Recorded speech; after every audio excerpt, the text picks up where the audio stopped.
শামসেরগঞ্জের এই হিংসার কারণে সেখানে এসপিকে আর ওসিকে বসিয়ে রাখা, এসপিকে ট্রান্সফার, ওসিকে বসিয়ে রাখা হলো। এখন কি করবে? দে ওসিটাকে ট্রান্সফার, সাসপেন্ড করে তার সঙ্গে একটা এসআই না এসআই তাকে সাসপেন্ড করে দে। কারণটা কি? এগুলো ছোট ছোট বকরি, ছোট ছোট বকরি, এদেরকে শাসন কর। আমার প্রশ্ন প্রথম দিন থেকে আমি করেছি, ওখানকার ওসি, ওখানকার এসআই যাকে সাসপেন্ড করা হচ্ছে বা বরখাস্ত করা হচ্ছে, যাই হোক, এই ঘটনা যখন ঘটে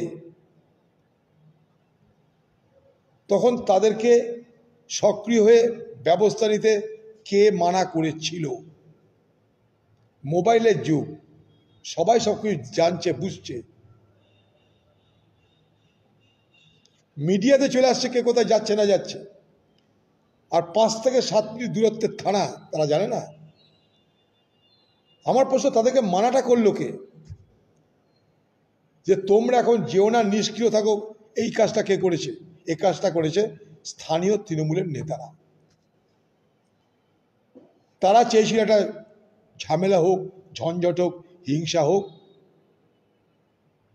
যে মুসলমান ভোট আমাদের হাত থেকে বেরিয়ে কংগ্রেসের ঝোলায় চলে গেছে সেগুলো আবার ফিরে আসুক। কিন্তু বোঝেনি যে এই ঘটনা এত বড় হয়ে যাবে, ফলে তাদের হাতের বাইরে চলে যায়। আজকে বলির বকরা হয় না, আজকে সেই বলি দেওয়ার আগে সেই বকরা হিসাবে ওসিকে, অফিসারকে সাসপেন্ড বলুন, বসিয়ে দেওয়া হচ্ছে। এর আগে এবার সাসপেন্ড করা হলো। এতদিন আপনি কি করছিলেন বাংলার মুখ্যমন্ত্রী? আপনাকে আমাদের প্রশ্ন, 8, 9, 10, 11 এপ্রিল আপনি কি করছিলেন? আপনার পুলিশ কি করছিল? আপনার এসডিপিওর গাড়িতে আগুন লাগিয়ে দিল, তারাই বা কি করছিল? তাহলে এসডিপিও, এসপি, তাদের বিরুদ্ধে কি ব্যবস্থা নিলেন? একটা ওসির, তার কি ক্ষমতা আছে নিজের ইচ্ছায় কিছু করার? চালাকি কেন করছেন? আপনার দলের লোকরা জড়িত। আপনি যদি সৎ হন, দৃঢ় হন, আপনার দলের লোকদের গ্রেপ্তার করুন, তারা জড়িত।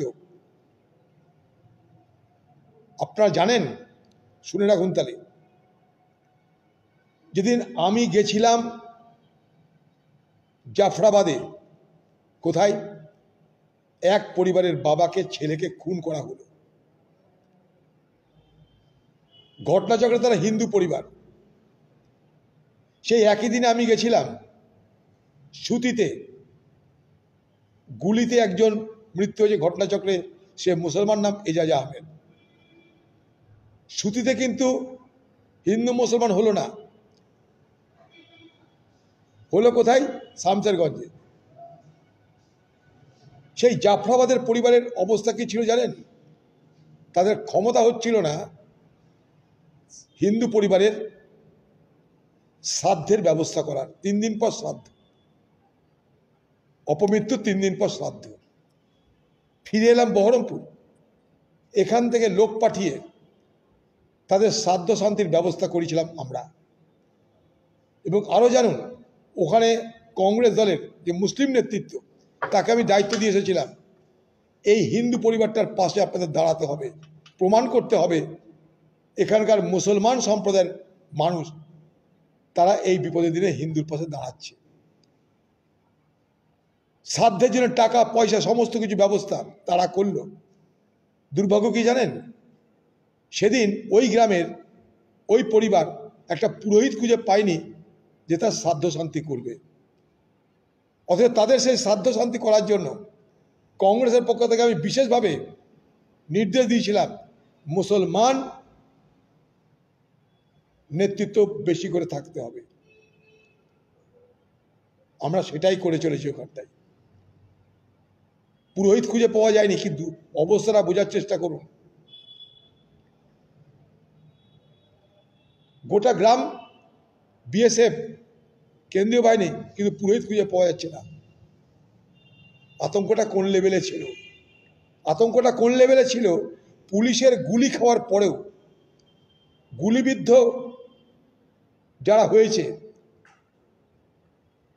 তাদের ক্ষমতা হয়নি পুলিশকে বলার যে আপনাদের চালানো গুলিতে অসহায়ভাবে আমরা গুলিবিদ্ধ হয়েছি। একটা 11 বছরের ছেলে হসপিটালে, কিডনি চলে গেছে তার। এরকম 17 জন গুলিবিদ্ধ হয়েছে। তাহলে আতঙ্কটা কোন লেভেলে ছিল যে হিন্দু গ্রামে পুরোহিত পাওয়া যাচ্ছে না, আর মুসলমান যারা গুলি খেয়েছে থানায় এসে বলার ক্ষমতা হচ্ছে না, বা হসপিটালে যাওয়ার ক্ষমতা হচ্ছে না। জেনে রাখুন, সেখানকার প্রাইভেট নার্সিংহোমে তারা ট্রিটমেন্ট করেছে, হসপিটালে যায়নি ভয়ে। কাদের সৃষ্ট এগুলো? এখন চোর পালালে বুদ্ধি বাড়ছে মমতা ব্যানার্জির। সব ঘটনা ঘটে যাওয়ার পর আপনি মৃতের দেহে আতর ছড়াতে যাচ্ছেন। আপনার হয়ে যাতে সভা সফল হয়, ওখানকার SP, OC, BDO, SDO, DM সবাই ময়দানে নেমে পড়েছে। তারা আসতে না চাইলেও তাদেরকে আনতে হবে, কারণ আপনি যাচ্ছেন।